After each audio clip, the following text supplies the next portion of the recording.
Okay, and welcome back. All kinds of things to talk about. Gary Holland joins us this first hour. We're going to talk about, was he or was he not a security guard? I'm not sure. We don't really know for sure. Jesus Campos. There are so many stories coming out of the Campos corner and people writing about him. We could almost change his name to Compost. It's growing so many different tendrils. I don't know where to chase him. It's really nutty. If you go to the top of Rense.com, look at the main story up there and just start going down the articles. And before you even go down the articles and essays that are there, look at the 3 pictures at the top. And I rotated 3 of them for a reason. There's something going on here. I don't know what it is, and I'm not saying there's a conspiracy behind every bush. But the most important thing is here that Mr. Campos is supposedly the recipient of an award for bravery, etc., given to him on October the 10th at a steakhouse in Las Vegas. Well, if you look at the picture of Mr. Campos sitting at the table and look at the background behind it, you'll see wallpaper. It's squares. It's on angles, but it's squares. And look at the lighting overhead. Can't mistake that. It's the same area, the same part of the restaurant. And then look at the redecorated restaurant. Now, the redecoration occurred sometime either before or in the month of June. That's several months ago. So how did Mr. Campos get his award on October the 10th sitting in a restaurant that has an entirely different decor now? I'd like an answer to that. I don't know if we're going to get one. But Gary Holland is back with us tonight, and we're going to talk about that and many other things. Hello, Gary. Thank you for being here. Hey, how's it going tonight, Jeff? Good. And I want to also thank you. You have made a monumental contribution to America and people all around the world in terms of understanding Las Vegas, how it works, what's going on there, the sense of emergency that is there now to this very day, and it's probably getting worse because gambling receipts are way down, I understand. But this town is in danger of terminal illness. It's in bankruptcy. It's getting worse. And you have done so much to help us understand that. I really want to speak on behalf of millions of people, and thank you for that. Yeah, I was hoping somebody, would at least get a little more information, the truth at least of the way I see it, what I've been observing. Because the fact of the matter is, you're definitely not going to get no truth out of the national media here anymore. It's completely gone. Even the local media has even gotten worse. Even local talk radio here. There's a couple of guys here that are pretty decent, and I'll name one name if you don't mind. His name's Wayne Allen Root.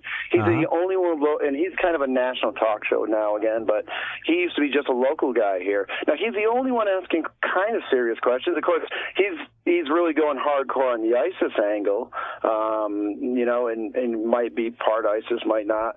And he also is the one who's really been pushing hard about Jim Murin and his stock sale, backdoor deal, the fire sale on his stock. Yeah. But there was let's put it this way. Like today, now there was another show on another station here in town, and I'll be honest with you, and just as a disclaimer, I used to work for this station and for this company, and it's a CBS-owned company, and this guy has a local talk show here, and he was the one I was telling you that about. He's like he was the one who was proclaiming that if it wasn't that the first night it happened, there was people from Israel here already to help out. That's because that's what Israelis do. That's the type of guy he is. So. And he's also yes, he is Jewish. But this guy was on today, and every guest he had was Las Vegas is already doing great. It's looking like it's not, And there was an article they had wrote, and I think in the RJ today too. It said the title of the article was, "It looks like the shooting is not going to cause any downturn in the tourism business." That's exactly, and so this is what he was trying to sell this afternoon on the show. Well, the big sale is on. You got it. Good luck. As you pointed out so eloquently, before 2009, people at the electronic poker machines and other machines would be paying, what, $3-5 to play a hand. Now you told us they're paying 30 cents to play a hand. 20 cents a hand, and a lot of the times it's usually somebody that's trying to milk drinks from the cocktail waitresses. I mean, that's what they do. It's just, there's a lot of alcoholics in this town, and, that's the old trick. And the cocktail waitresses, what they're doing at MGM properties, too, and they're going to be installing these things. It used to be you're on the casino floor, okay? There's two different ways you can play here. You can go sit at a bar and play video poker, just video poker. And if you don't max bet at the bar, okay, they won't keep feeding you drinks. You get one free drink, and then you have to start playing. And the bartender will sit there. Oh, you mean wait, hold on, wait. There's a terminal at the bar in front of you. Is that what you're saying? Inside most of the little bars here in town, they're called video poker. They have different names, but the nickname, all of them are video poker, Keno bars. So this is new to me. They have video poker machines or Keno. So there's a machine right in front of you at the bar. Oh, yeah. You don't have to go to the side and sit on the side of the room. It's right there on the bar. I got you. Right there, actually built right into the top of the bar itself. Got it. So the way it used to be, the bartender didn't mind, but after the crash happened, now you'll have the bartender sitting there staring at you, and he'll say, "Oh no, you're not max betting. You ain't getting no other drink until you max bet." And he wants to see you at least do 10 hands straight at max bet. Well, guess what happens if you go inside any casino now? Most of it, I'd say, unless maybe on a Friday and Saturday night, let's not count them 2 nights because that's usually the busier nights. But any time Sunday through Thursday, the bars are empty. There's nobody at the bars because they've already learned the trick. They don't want to, max bet to get a drink. So they'll play the casino floor and they'll play the penny slots. There's so many different games. As you could tell, there was an Ellen game, which is why Ellen was doing the interview. Because there's Ellen a huge slot for our listeners. There's a great big tall 10-foot slot with her picture on it and a cat week and all this stuff. It's a big Ellen slot machine. And it's not nothing odd because you could go anywhere and there's professional wrestlers who have their slot. It's the TV show The Walking Dead has their own slot series. Every famous TV show has its own slot series. I'm sure. And all the series, all of them. Interesting. Yep. So you can play your favorite TV show in a slot machine. Okay. I know it sounds. It is funny because, these people that are fans of these certain shows will just sit on them slots. And their odds, people have to realize the longer you stay in a casino, your odds go so far down. If you go in a casino and you win $50, walk out. Because the minute you stay there, your odds to win anything else drops by every spin. Yeah. So when you see what's going on at the casinos, so now what they're going to do at MGM, so back to MGM, they're going to be putting these lights on top of the machines now, along with because you have 2 certain lights on top of every slot machine. Okay. If you need change, or you need the what they call the slot floor person to come over, you push a button, a help button. Okay, the other button it flashes if the machine's having a code error or there's a problem with the machine. Then that light will flash and the machine you won't be able to use it.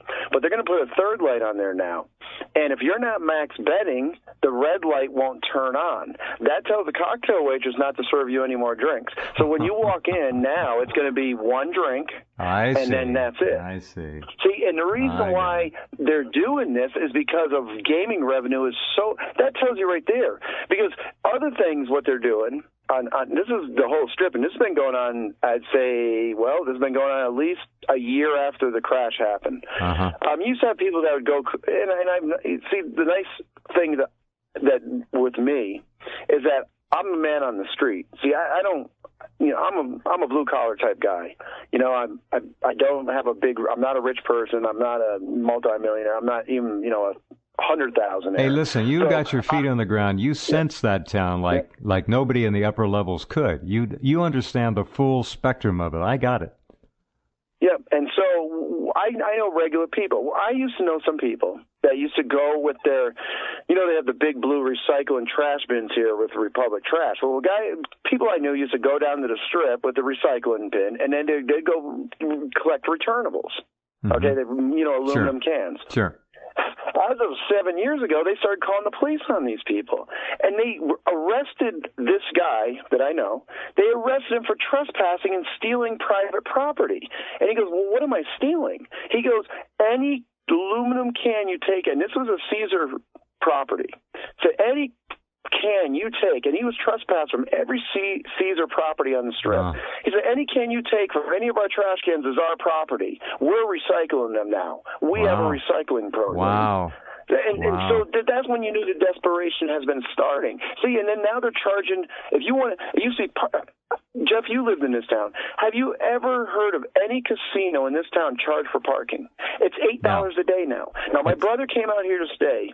He stayed over at Excalibur. This was about a few months ago he came out here. $8. Wow. He was a guest at the hotel. Mm-hmm. They didn't They used to at least validate your parking. That's right. At certain downtown casinos, due to the Fremont Street experience, for years they used to charge for parking for people to come in. But the only thing you had to do was go in the casino, go to the cash cage, you get your parking validated. It was free. But they're not doing that anymore. He was a guest at the hotel, and they were still charging him $8 a day for parking. Then they have this new thing called a resort fee. And what it is, it's like $18 to $25 on top of the room rate. So like you go, it depends what property you go to.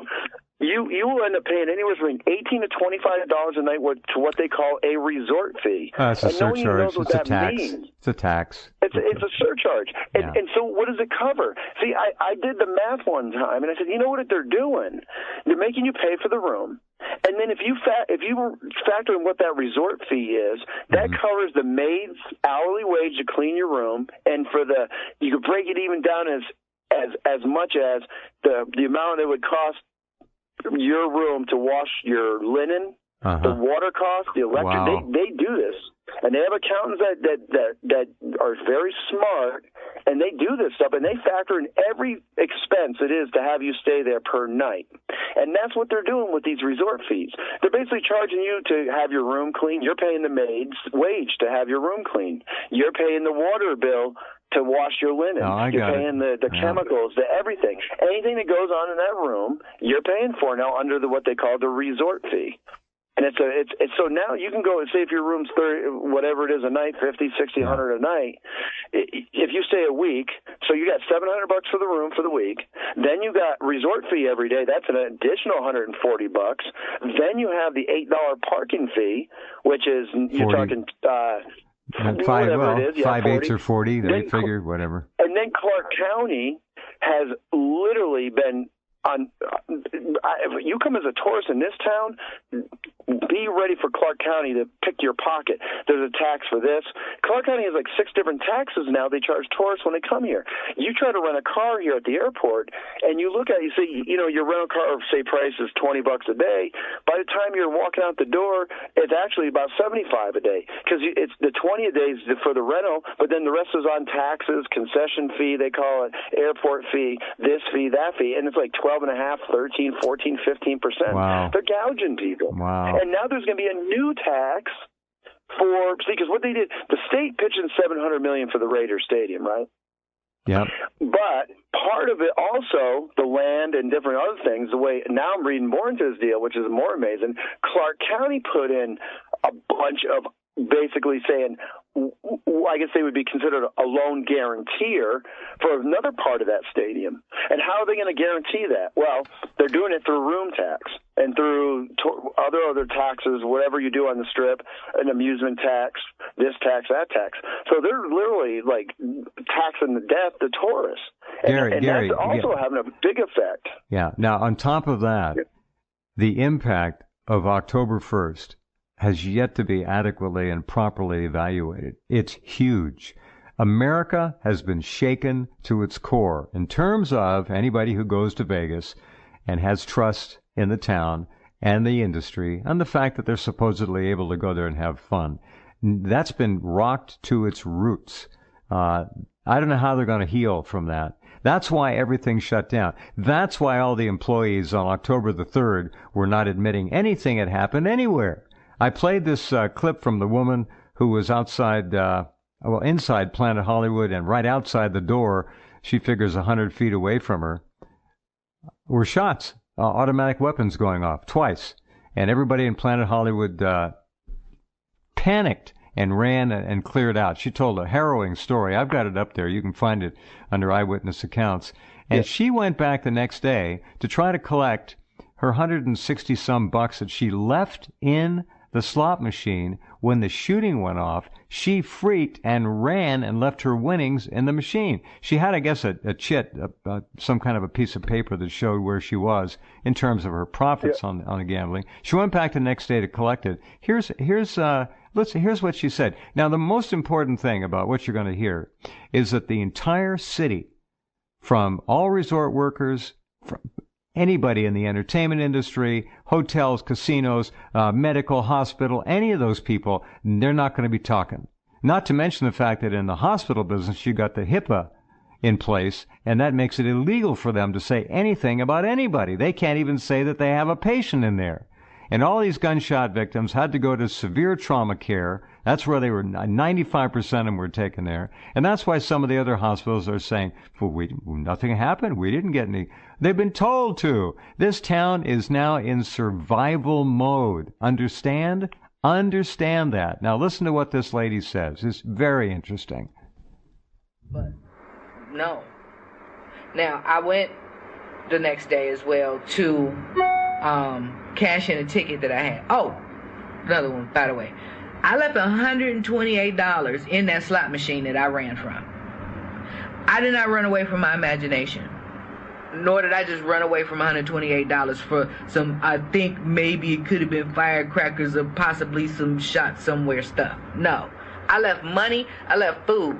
They were shooting right there at the door at Planet Hollywood, or very close in proximity to it. Flat out, period. Last thing, I know I said that before, but last thing for real this time. I went to cash in my ticket at you put them in this, like an ATM machine, they give you your money back. They didn't give me my money back. What the hell? I got to go to the cashier. So I go to the cashier. He looks at the timestamp, whatever, and so he asked me, were you here with all that went down last night? I said, yeah. He said, what happened? And so I told him briefly what had happened.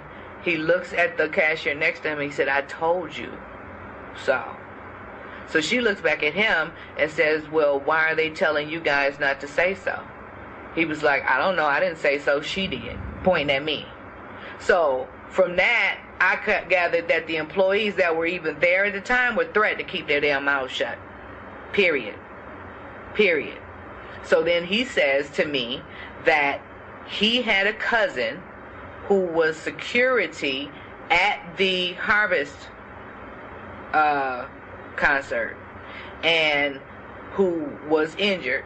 But he said that his cousin told him that there was a shooter in the crowd. Now, that's a whole lot of hearsay, but I had that hearsay less than so many hours after the event, okay? I think that happened about maybe 4 p.m. because that was after my brother's wedding and after my brother's wedding dinner, okay? About 4 p.m. or so when I went back down there to cash out my ticket. So that's the other information that I have. Okay, there you go. The point is, all the employees were told nothing happened, do not discuss any of it with any of the guests, it's over. And that's the next day. No surprise to you, Gary. You know, the whole town is now basically under informational lockdown on this event. But yeah, let me explain the mentality in in Las Vegas. Most of everything revolves around casinos, and they've been trying for years, yes, to diverse from the casino business, but that's never going to happen. And you got to understand, this is like a tight knit community. It really is. I can tell you, I know everyone that I know knows at least somebody or has a friend or a wife or a cousin or somebody in the casino business. And if it ain't in the casino business, it's a business that supports the casino business. A lot of these people here in town who have been here for quite a few years can remember what this town looked like after 9/11. And when 9/11 happened, this place was a ghost town, and it was bad. But they don't. They now learned from that is that they don't want that to return back again here. But the problem with it is, if you're a tourist, say you, Jeff, you're up in Oregon. You say, you know what, I feel like I don't want to go down to Vegas for the weekend. This just happened. This is before you made the final decision. Right. And you see the Keystone Cops on TV not even getting it right. First thing in your head's going to say is, man, they're telling me it's safe to go back there, but they can't even get this investigation right. You see, this, even if whatever you want to say, it's not inspiring at all. No, it isn't. And the image itself, it's all. Most people, when Reagan said one time when he was signing in the Martin Luther King holiday, he said, people don't care about the truth; they just care about the perception. And the perception you get right now from Las Vegas is that the cops don't even know what's going on. They have no clue. They don't even know.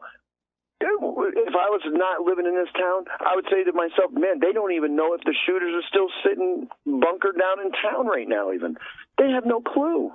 No. They just don't. And with a community of 10,000 Muslims living in Las Vegas, and if a part of the shooters' teams was made up of Muslims, they could easily be in town now. So your analogy is not completely crazy.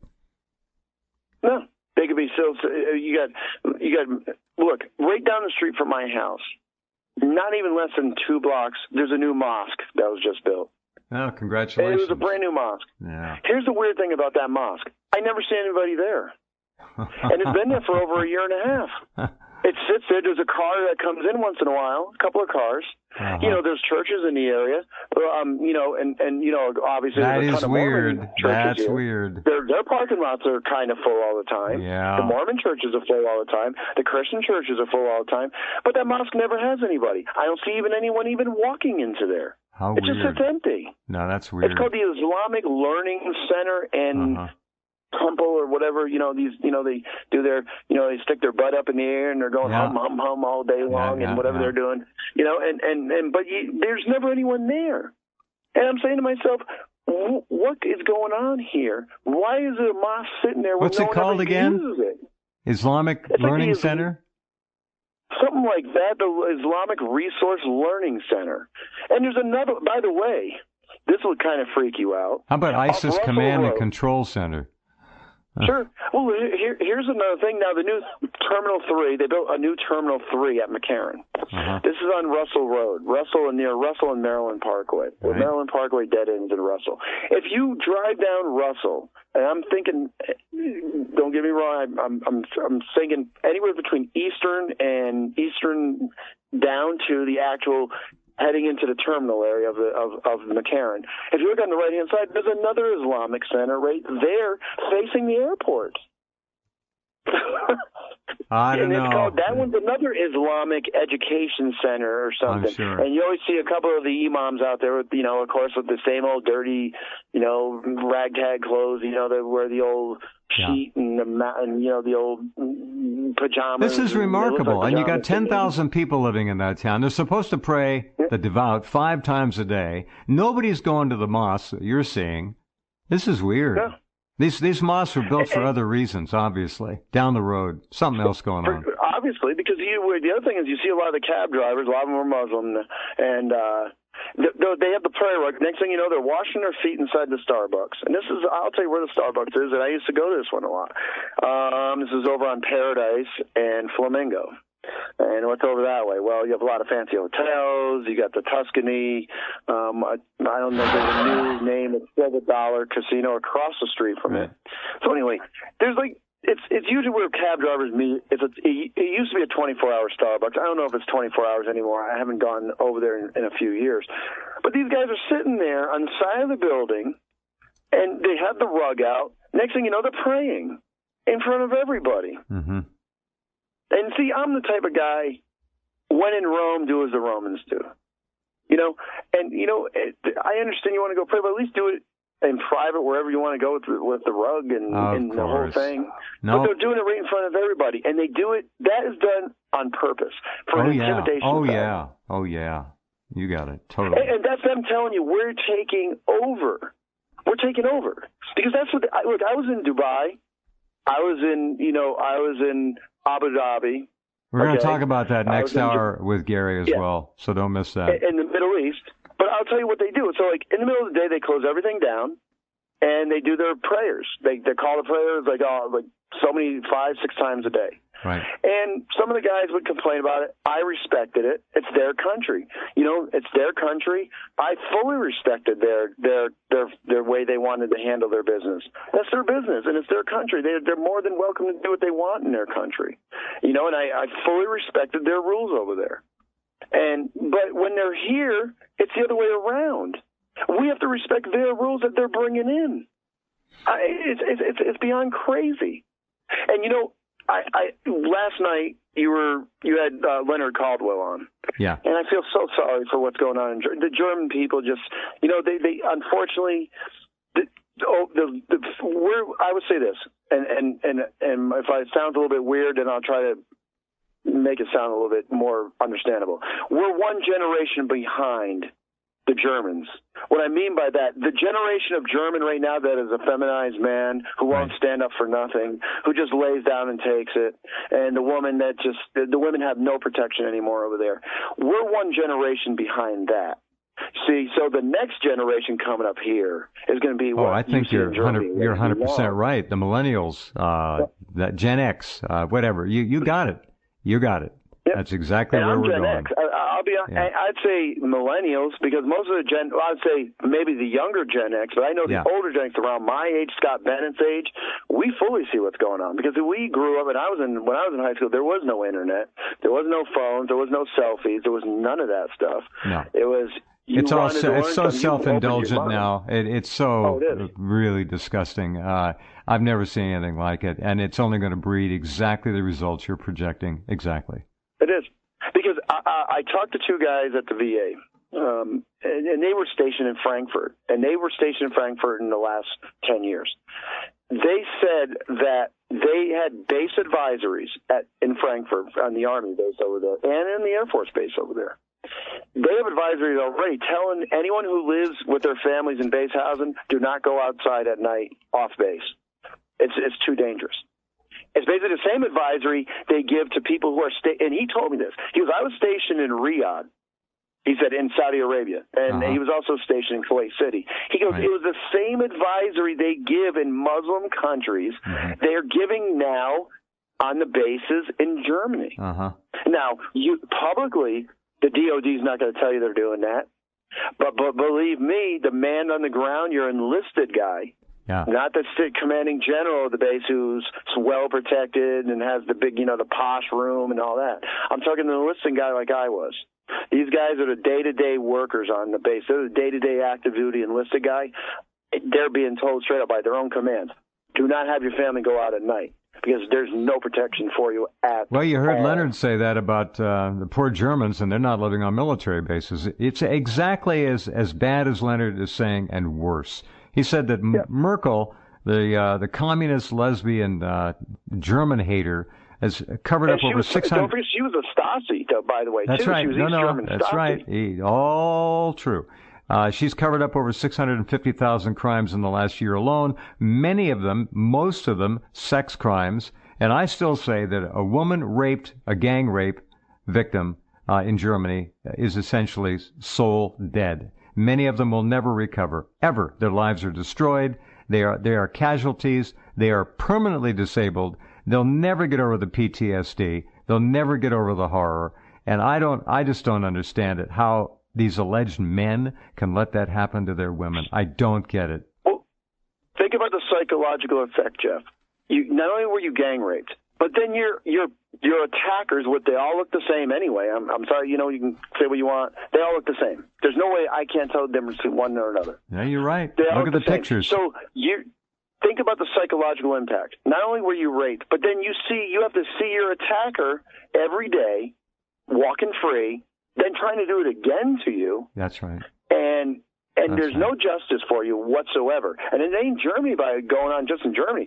Sweden's just as bad. Sweden's worse. It's worse. Look, Leonard Caldwell was on last night in hour number 1. If you're in the archives, go listen. I'm going to put him up on YouTube. You need to hear this. He said, Germany is gone now. It's dead. It's gone. And no greater tragedy could come out of Europe than the loss of arguably the greatest, most industrialized, brilliant people in Europe. And they're dead. And some of the most kindest people. Absolutely. Very kind people. Very generous. Very kind See, people. that's very what makes smart, kind, that's what makes nice Caucasians people. so damn different. We always want to help. We want to give. We want to share. We want to help as a group, as a race. Okay, it's kind of a genetic thing, I guess, in us. Now, we're going to talk next hour about the black race in Africa and racial differences. Now, these are racial facts. This has nothing to do with racism. But before we go there, I want to go back to Jesus Campos. We talked about Ellen. It was a joke. And I've got pictures up. We look at the second story up there. It says, did Jesus Campos gain 30 to 40 pounds in a couple of days from October 10th to October 12th when we project the recording of the Ellen show was done?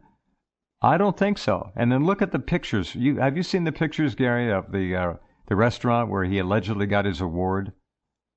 Yes, I did. As a matter of fact, and I want to make sure that was his picture. I'm gonna put it back up right now. I'm gonna look at that picture again.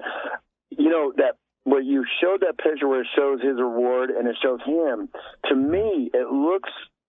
To me, I would say it kind of looks like it's actually a photoshopped picture. Like someone took a stock photo. They could have dropped him. They could have dropped decor, him in there so easy. Sure. And which would have made sense. Like they took someone who knows, they probably weren't even in Las Vegas that photoshopped it, was didn't know what was currently happening at that restaurant that had been remodeled in June, didn't do their homework, outsourced probably the same sloppy outsourced work that with the stage murder that happened in his room. They photoshopped it in, assuming that's the way the restaurant still looked.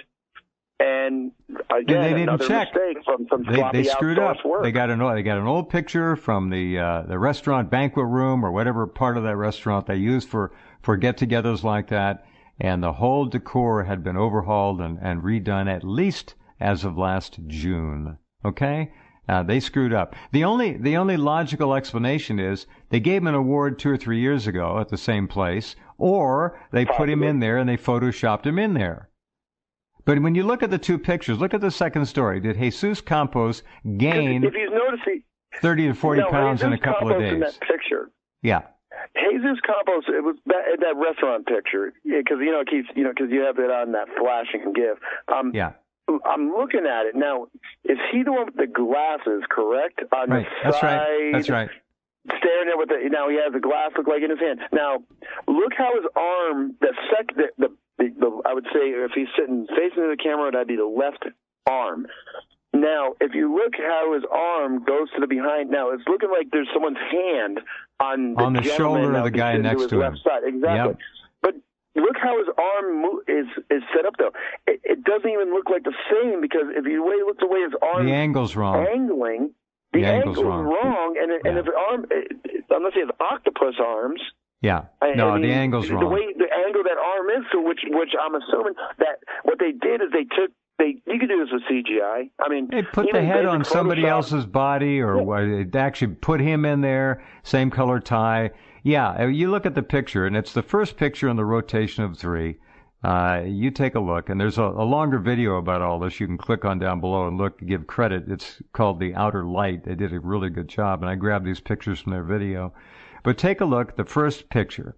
There's 5 people shown sitting at the table with the lights overhead. There's Campos allegedly on the right. Look at his hand. The angle's wrong. It looks like you'd have to have a broken wrist to be able to do that. That's the thing I was noticing. Yeah. Is he has octopus arms on that one side only, because the right side arm is shorter than the left arm. Yeah, that would be like his a very left. Strange curvature. Our right side, his hand's on the guy's shoulder next to him. Check that angle out. It's not right. It's weird. And he's wearing glasses, which is kind of strange, because when he was on any other picture, I haven't really noticed him wearing glasses. No, it's arguable. There's a dilemma here. It's a real problem. Either they photoshopped him in to an old scene from Gene and George's Steakhouse, or he got an award in the past for some reason, or somebody really screwed up and it ain't him at all. I don't know. Look at the picture, though. The second link. Did he gain 30 to 40 pounds? Look at the two faces. Oh, I can see the similarities. I get the hairlines. I see all that. But that's 2 days difference, supposedly. Unless he was on some super carbs, steroid injection. Heavy-duty carbs. I mean, yeah, no, doesn't work. No, there's something wrong. And we've been played so many ways. Here's this horrible massacre that happens. And here's Las Vegas already in bankruptcy. And what are they going to do? What are they going to do? I've got a theory about what they may have to do, Gary, and this, you may laugh. I think they're going to have to start running shuttle flights from major West Coast cities, maybe mountain cities, Denver, Salt Lake, basically like for $20 per passenger. They already have. Actually, they have an airline stationed here. They have an actual headquartered airline. It's called a Legionnaire, and they've been doing that for quite a while. They're going to have to do it then. They're going to have to do it for free. They're going to have to give free transportation in Las Vegas. Well, they do. You know, like I can even tell you, there's used to I have some family members that live in Southern California. Okay, live in the Los Angeles area. Now, for the longest time, Los Angeles area, you used to be able to catch a bus. Anywhere, like in the church parking lot, meet us here at this time. Sure. You drive the bus. It's a one-day turnaround trip. Get on the tour bus, drive out to Las Vegas. They give you a couple of free buffet tickets, and you used to pay $5. Well, and then what would happen was the buses would go into the casino, and the casino would comp the bus company, basically, to bring people into their doors, get them through the doors. And they've been doing this for far long as I can remember. Lately, what they've been doing is the buses have been charging more money to do that. The lady, one of the buses, I had a family member who was going to come up here on a bus like that, and told him, well, she goes, the casinos aren't as generous as they used to be with us anymore. So, which means, like, if they were comping these, I think it was $25 to $50 a head. The casino would comp the tour operator. Now, I guess it's apparently they're only doing like $10 a head, and maybe even less. Maybe not even doing anything and just throwing in a couple of buffets. They're not even giving the buffet comps anymore. So like you get on the bus and it's $20, you get to the casino, you do a day trip to the casino and back, and you don't get nothing. And usually you get at least 2 buffets and whatever, and they're not doing that anymore. So the town's it's in a tailspin. It really is. It's been in a tailspin for a while. Now you could then further make the assumption then, and it wouldn't be that far of a stretch. Possibly that was one of the agendas why this shooting happened, because within the next few months there is going to be a crisis, because look, you understand, these casinos are over leveraged. They've owed so much money so far to so many places. Like I said, MGM was in such trouble at one time, especially with all the building they were doing. Half of the MGM properties were bought out by what they call Dubai World. Okay, look at this company called Dubai World. They're half owners, and like you said, that's where you were saying about how the Saudis own half the floor, the upper floors of the Mandalay Bay. The 5 top floors of the Mandalay Bay and the Four Seasons restaurant. That's like going into a Saudi embassy or something similar to it. That's Saudi. That's Saudi land. They shut that off. Nobody gets in there. And that's why I think... the UAE, too, the United Arab Emirates, too. That's Dubai World. Yeah. And you got to remember, Dubai World, it bought into big parts of MGM Grand, which is why Jim Murin has to bow down to them and all that type of stuff. Yeah, he's officially retiring here pretty soon. Gary, let me ask you a question before we run out of time here. What would you do if you were counseling the city fathers? I mean, the big players, the heavyweights. What would you do? What would you tell them to do to try to recover from this? Man, Think about it. Don't hurry. Well, we can spend 5 minutes, come back. Think about it. I don't know. I thought about free transportation. That's one. But the idea that the confidence of America has been shaken to its core. And there were shootings at least 10 hotel casinos or outside of them. And 9 out of 10 of those were done to distract and to scare and for psychological impact. Nobody was shot that I've been able to determine. Not yet. Outside the venue at the Mandalay, the concert festival there, the Harvest Festival. And I don't know. They scared the hell out of the town. They shook that town from one to the other. And it may have been a message. Look, maybe there's stuff going on that we couldn't even imagine. Maybe whoever did this is telling Las Vegas, look, you saw what we can do, and we only went after one group of patrons. What if we'd have gone after the people at Planet Hollywood? Sent a team there. The thing is, Jeff, I still think there's something bigger. It's Northcom. You got it's Northcom. You got it. Northcom. You got it. I agree. That operation was basically a diversion. They wanted all eyes on for that time on that shooting because something else is going on. See, because the fact of the matter is, like you said, think about it. How can you tell them? Well, the problem with it is it's nationwide. We never got out of the depression. No matter what Trump tried to say, the unemployment's the lowest it's ever been. That's a lot of people are working. Total lie. No one has disposable income. No. That's the reason why there's so much trouble in this town. 78%. Gerald Celente just put this out. 78% of America lives paycheck to paycheck. No discretionary income. 78%. So we've never recovered from 2009. You're right. No. And you want to know, if you want to tell how this economy is going, and people are so convinced of this. They say, well, online selling. You know who used to be? You used to have a guy named that guy Dave with X22 on your network a long time ago. Yeah. He was the best one at explaining this. They kept saying, he did the math. He said, well, they're saying the reason why Walmart's having trouble and all these places are having trouble is because of online buying. He said, but the total sales of online sales have only gone up 2% in the past 10 years. The math of the percentage rise in online sales versus the loss of sales on retail brick and mortar stores doesn't even match. And the one That's very interesting. I hadn't heard that. Yes, and the one company I heard, and you can you'd have to go back on Google, and there's an old story out there.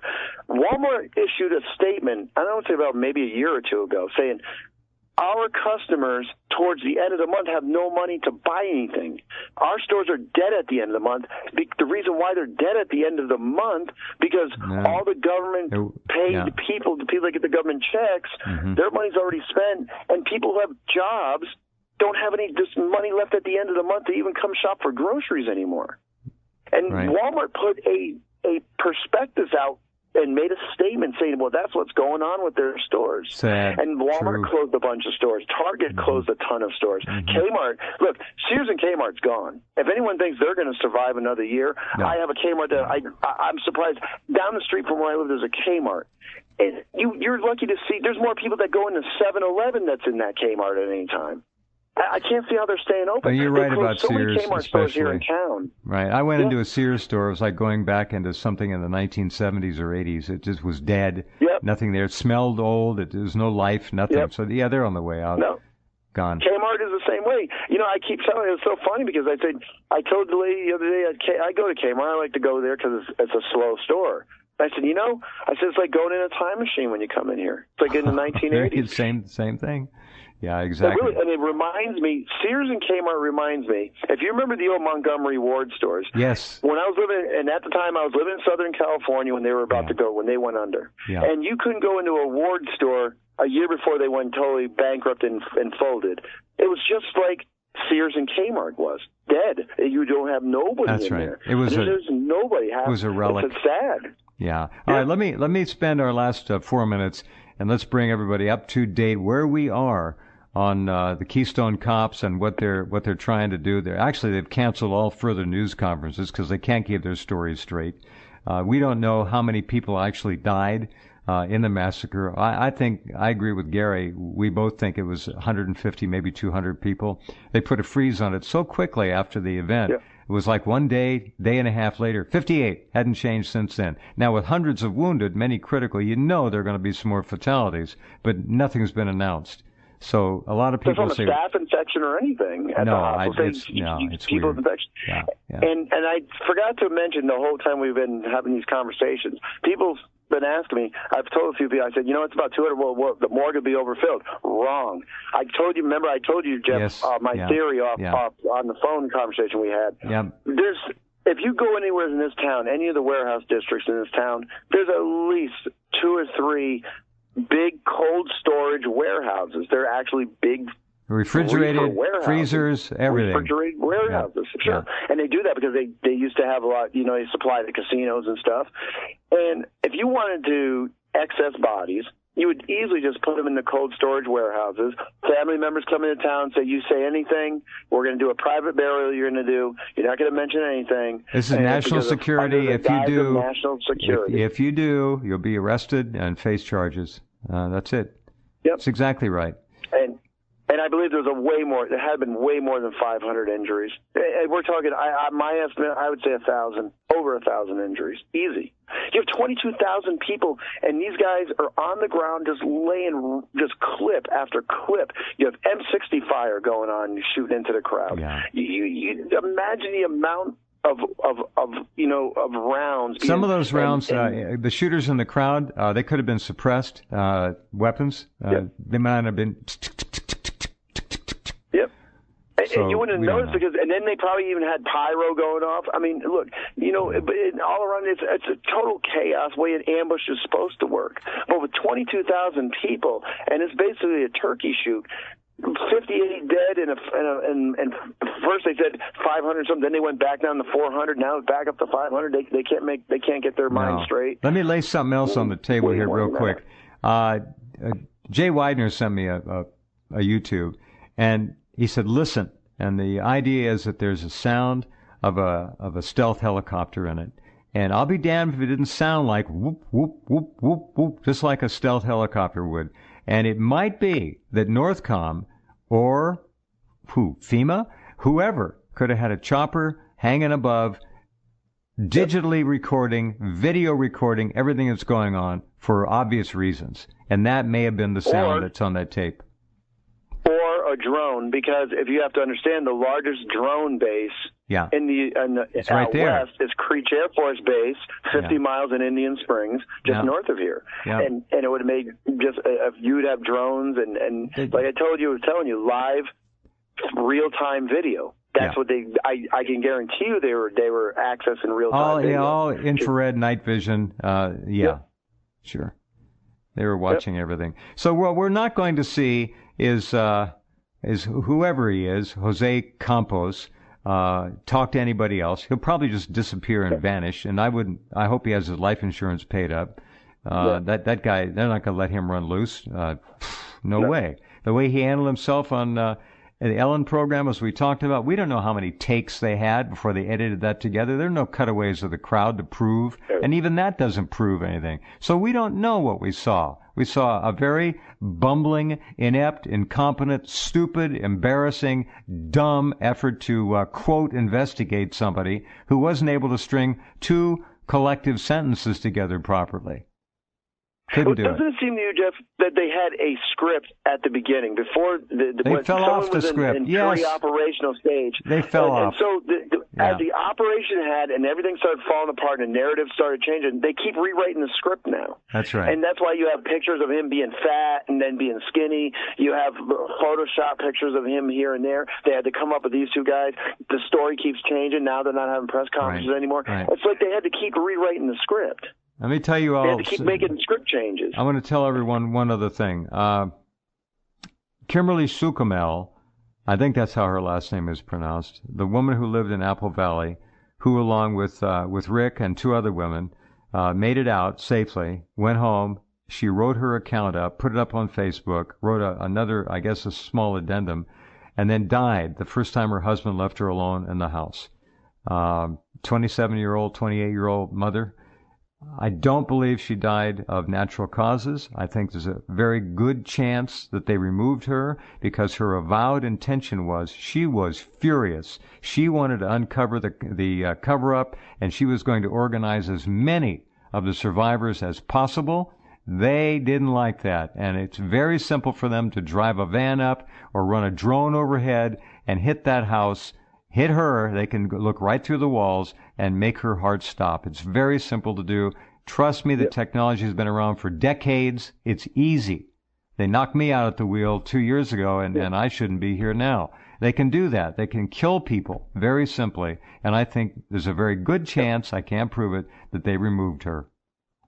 Yeah, I've been thinking about that case, and they said, well, maybe it's because it was stress. Well, wait a minute. The utmost stress would have been the night of the shooting. She would have went into full. She was calmed down. Had multiple that night, because that was when the most stress would have been on her. And then they claim she had 3 epileptic episodes a day before she died. That's what they're claiming now. So they're saying it got worse. I don't think so. She was motivated, very angry, and organizing very quickly. And which also I still would say, also thinking back, she witnessed something, which they had her on live video. She might have even, hey, look, just at the corner eye, seen one of the ground guys that were doing the shooting. And were afraid maybe, you know what, since she's going to do this, go and set up this group, she might also have tried to do what they call regression therapy. Easy. Anything's hypnotic possible. Therapy. To go back and to see if they could notice anything of description of the people. Okay. That's what they would have said they would have been afraid of, and that would have been the witness angle. Where I keep saying, if there's witnesses to this stuff, man, they're not going to talk. Direct witnesses to anybody who was involved in the operation itself. Yeah. Man, You're right. Michael Savage told that woman Gail that day. He goes, I suggest to you, he said, disappear in the night. And she said, because she's at the FBI, she called the FBI, she called this one in Metro and FBI with her testimony. They didn't call her. And that when he had heard that, he said, I suggest you go into the night and disappear. When they didn't call her back. They didn't respond. They didn't call her back. That's exactly. Scary. You got it. All right. We're going to pause on that note. Come back in just a few minutes, and Dr. Patricia Doyle will join us. We're going to talk about the invasion of the formerly United States of America by the Trump administration, but more than that, the globalist elite who are pumping all of these Muslims in here. They're not legitimate refugees. Not a chance. The black Africans being pumped in here, no way are they legitimate refugees. The only legitimate refugees I know of are the ones in South Africa now who are facing imminent death. Yes, there are a lot of people in the Middle East who have been made homeless by American foreign policy or what passes for that. We understand that.